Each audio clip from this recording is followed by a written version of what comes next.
Hi guys, welcome back to Abigail's Bookshelf. Today we are going to wrap up everything that I read in October. Now I have to think of an intro.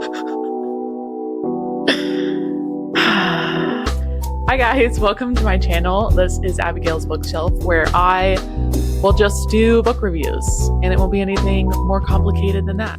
I think overall October was a pretty good reading month. I think I read stuff that I really liked. I didn't read a whole lot that I hated, except for one, which I kind of did to myself. I kind of knew what was going to happen going into that. So I only have myself to blame. But overall, really good reading month, read some really great stuff. So I'm closing in on my end of year reading goal. My goal is 100, and I think right now I'm at like 78 or 79. So that's exciting. That's about 10 more books a month, which I've averaged in the past couple of months about 10, so that's not terrifying to me. I'll definitely have to lock in on some novellas though. I'll just say that right now. So here is the first one that I read, The Picture of Dorian Gray by Oscar Wilde. I read this before. I read it in high school. And to say that it altered my brain chemistry would of course be a huge understatement. I I love Oscar Wilde. Let me start there. I love Oscar Wilde. Like if I could time travel to see like one person in the past, I would be really hard pressed to like choosing between him and Mary Shelley would actually be like the worst case scenario, but it would be a hard choice. So that's how much I love Oscar Wilde. I think he is so funny and he's so smart, and his backstory to me is just like so compelling. And I think he's a wonderful, wonderful writer. I love The Picture of Dorian Gray.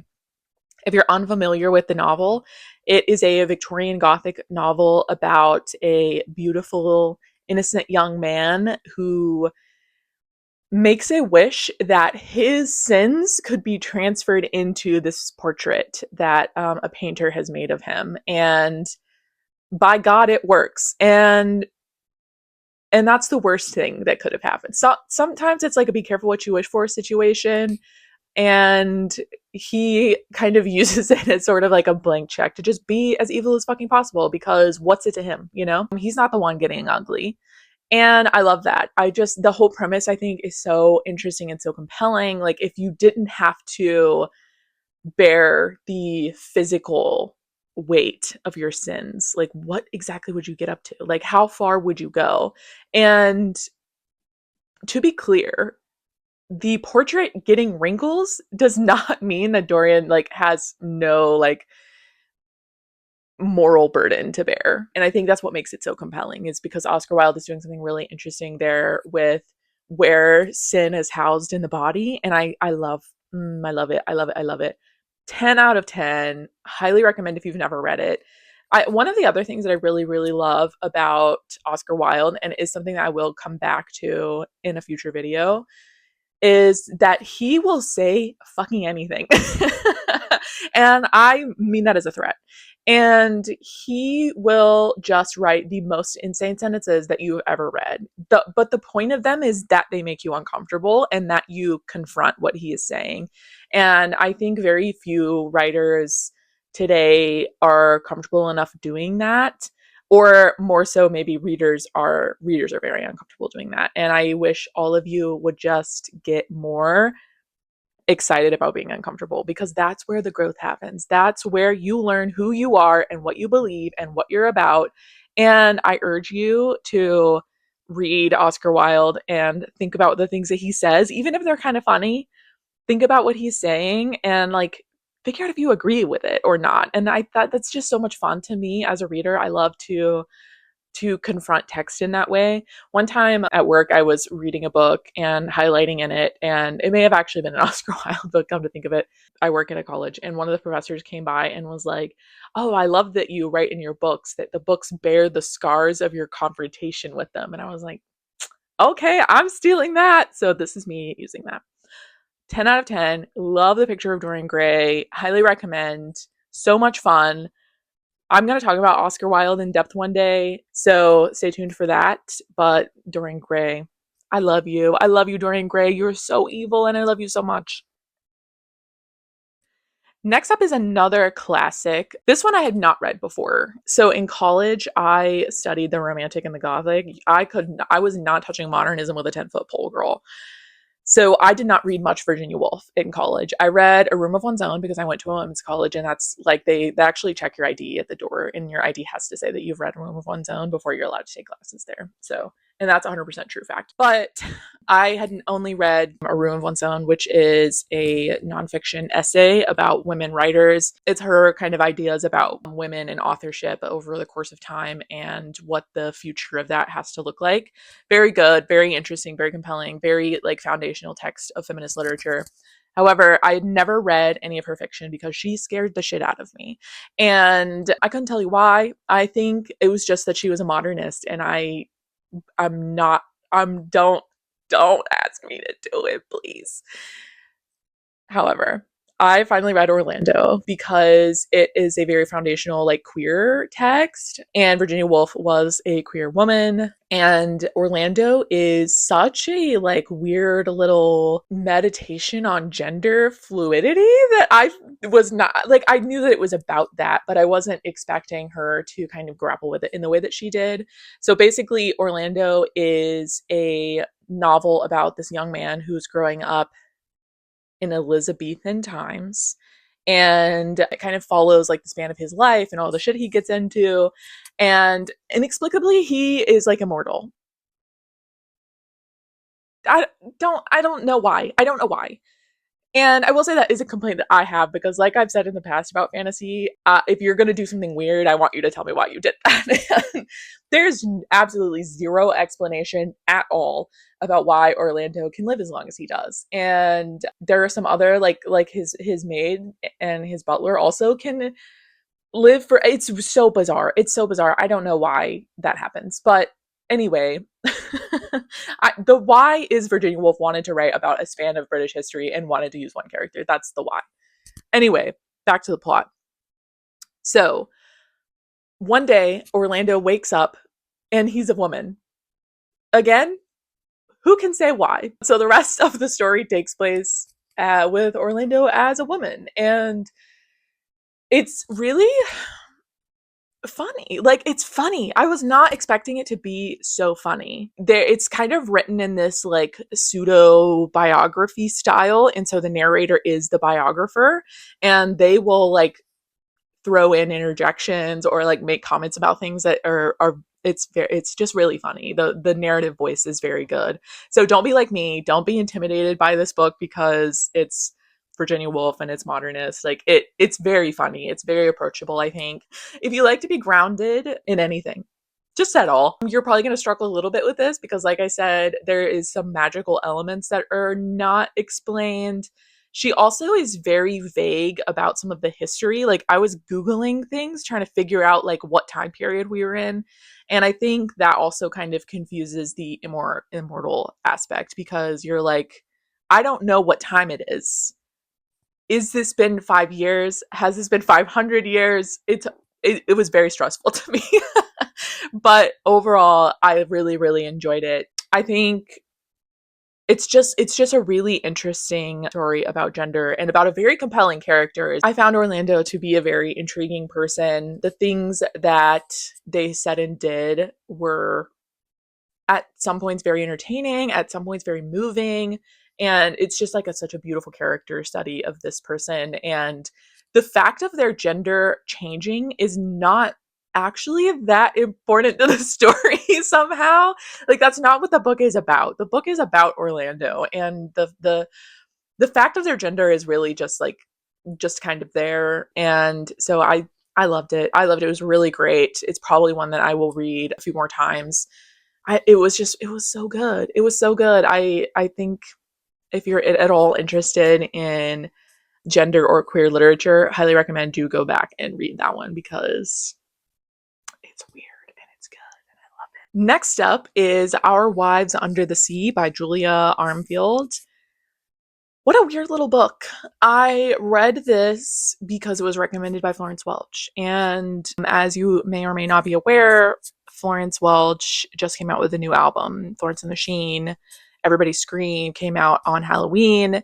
If you've not listened, go listen. And if you're interested, I also did a video about recommending books based on my favorite Florence and the Machine songs. And I recommended Our Wives Under the Sea because I thought it felt really akin to What the Water Gave Me by Florence and the Machine. But anyway, so that's why I read this book. And I loved it. I loved it. I really did. I shouldn't be surprised because I love everything that Florence Welch is doing. And so I should also, you know, believe that I'm going to enjoy books that she likes. So the premise of Our Wives Under the Sea is it's a kind of a look into a marriage. So yeah, I forgot her name. So Mary's wife Leah is a marine biologist, and she regularly goes on like submarine missions and like goes deep, scary deep in the sea, and does research on whatever the hell is down there. On one of these trips, Leah goes missing. The whole submarine is gone. They can't find it. They lose track of it for, I want to say, like 3 to 6 months, like a really long time. And then inexplicably, it shows up, and somehow Leah is alive. And she came back wrong, girl. Girl, she came back wrong. It has a little bit of horror in it. It's a little creepy, but most of all, it's just like this really beautiful exploration of a marriage and these two people who love each other very much, but have this supernatural trauma between them that really just does a fucking number on them. It really does. But it's really gorgeous. It's a really gorgeous book. I don't normally read I say this every video and then I'm like, here's a lit fic I read, but I don't normally read it. I don't normally read lit fic, but I would say this is a kind of lit fic with a sort of magical realism element to it. It has like a little bit of a thriller energy because part of the book is scenes from Mary and Leah when Leah's returned and she's come back wrong and Mary is trying to figure out what the hell to do about it. And then the other part of the book is Leah on the submarine when it loses contact with the surface. And those chapters are very chilling. Like they're very freaky and scary and intense, but the whole book is just so gorgeous. It's such a beautiful story about grief and about what we do for people we love and what we are willing to do for people we love. And uh it's gorgeous. It's gorgeous. Highly recommend. Highly, highly, highly recommend Our Wives Under the Sea, Julia Armfield. Next up is another sapphic mermaid book, kind of. I don't know if I would say that Our Wives Under the Sea is a mermaid book, but there is something supernatural and water-based going on over there. Chlorine by Jade Song is the next book that I read. I don't know what my thoughts are. I don't know. The premise of the book is it's a sort of coming of age for a young woman named Ren Yu, who is the child of immigrants. And one of the ways that she early on finds her way to acclimate into American society is by swimming. And she becomes a champion swimmer. And then everything goes so sideways and wrong. I would say this is a horror book. I don't read horror. To me, this is a horror book. It was so bizarre and unsettling and uncomfortable, and I I don't know how I feel about it. I am not gonna like wholesale say that I hated it because I didn't hate it. I finished it, and like I can't think of anything that in the craft or in the plot that like made me not like there's nothing wrong with it. It was just really weird and it was very uncomfortable a lot of the times. And I think I fully like understand that's the point, but it's very hard for me to give a glowing review when it was so strange. So Ren becomes like very sucked into competitive swimming and very sucked into being the best. And she also has this sort of fixation on mermaids and she wants to be a mermaid. And and I don't know. I don't know. I don't know how to think about it. I honestly have tried to avoid thinking about it. But there is a body horror scene. If you do not like body horror, do not read this book. There is a body horror scene at the very end.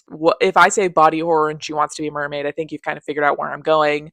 So if you don't like that, don't skip this. I think my complaint about it, and again, I think this is also like very much the point of it, is that Ren remained extremely unlikable to me.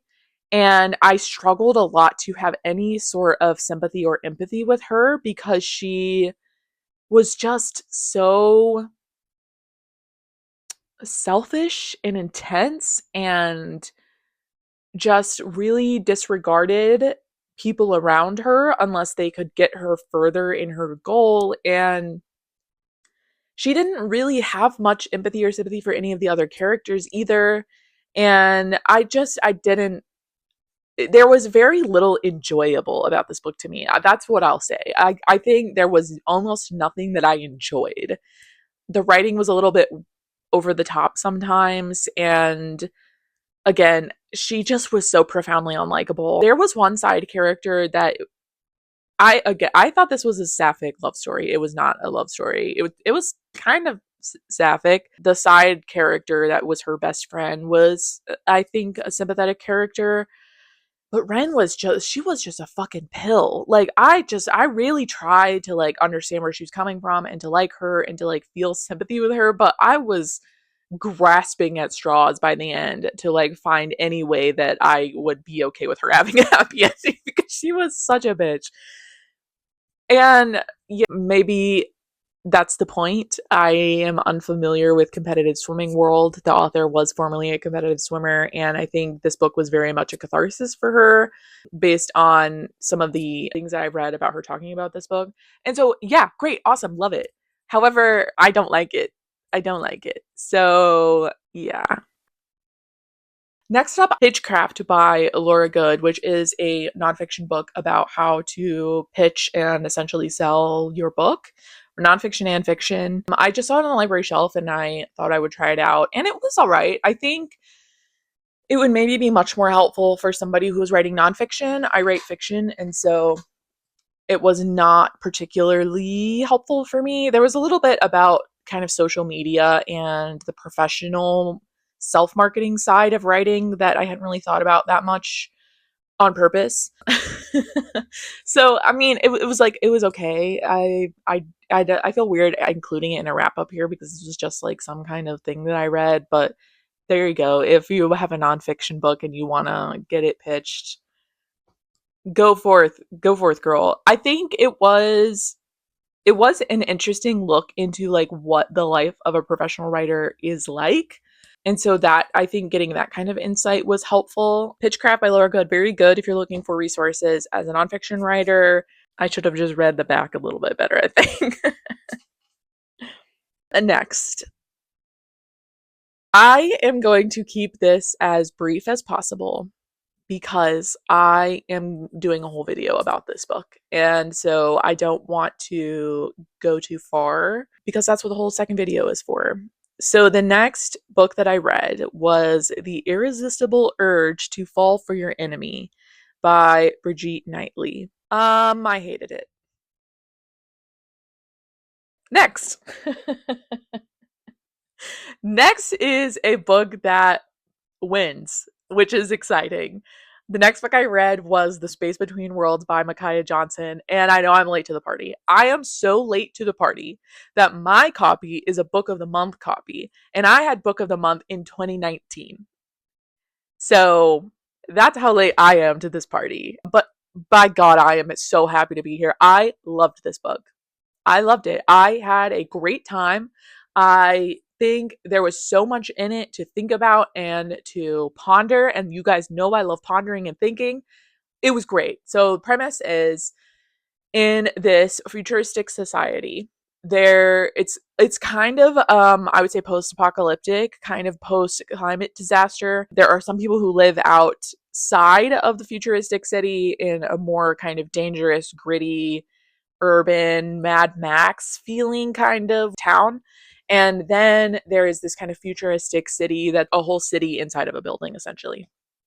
Very futuristic, very sci-fi, love, love, love. So the premise is that in this world, they have discovered timeline travel. So there are, I think, like 386 other alternate worlds that they can access. And the only people who can access certain worlds are people who are no longer alive in those worlds. So if you're dead on Earth 21, you can go to Earth 21. If you are not dead on Earth 21, you're dying on Earth 0, because something about being in the same place as your doppelganger will kill you painfully and horribly and grotesquely. So, our main character, her name is Kara, and she is the best traveler ever because she is dead in almost every single timeline. She has 10 living doppelgangers out of like almost 400. Crazy. This tech company targets people that are from vulnerable backgrounds because they have a less likely chance of surviving any sort of timeline. And so I just think that that's so cool. That is such a cool idea. I wish I had thought of it first. Micaiah is a genius for thinking of this. And it's just such a good and fresh twist on the sort of time traveling, timeline jumping doppelganger sort of canon. And the things that she does with that, oh, mind blowing. It's so good. And as if the world building wasn't cool enough, as if the premise of the story wasn't cool enough, as if your main character wasn't a fucking cool badass, all of the side characters are also like so compelling. And I think part of that is because you get to see them in other timelines, and it just like reinforces their character in such, it's so genius. Like I literally think this is like one of the most brilliant science fiction books to have been written in the past like 50 years. Like she was on something, and I tell me what it was. It was genius. It was such a smart book.